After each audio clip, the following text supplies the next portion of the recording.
అందువల్ల మీరందరూ కలిసి ఆలోచించి ఒక మంచి నిర్ణయం తీసుకోండి. అర్థమైందా? రాజేష్ అన్న, దాన్ని చంద్రన్ చేతికి ఇచ్చేసేయండి, వాడు చూసుకో. సార్ సార్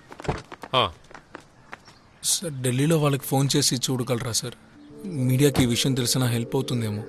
లేదురా తమ్ముడు, నీ పరిస్థితి నాకు అర్థమవుతుంది, కానీ ఈరోజు వాస్తవం అదే. కావలసిన ఒకటి చెయ్యి, నేను ఢిల్లీకి కావాలంటే కాల్ చేస్తాను. నాకు అప్డేట్ ఏదైనా వస్తే విజీష్ నేను నీకు కాల్ చేస్తాను. సరేనా?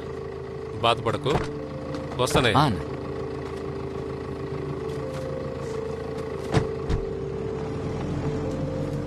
సరే, నేను బయలుదేరుతాను.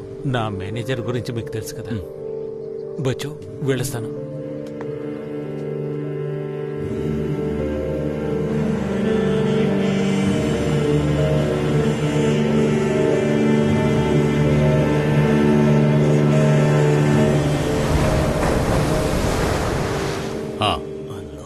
ఢిల్లీ నుంచా?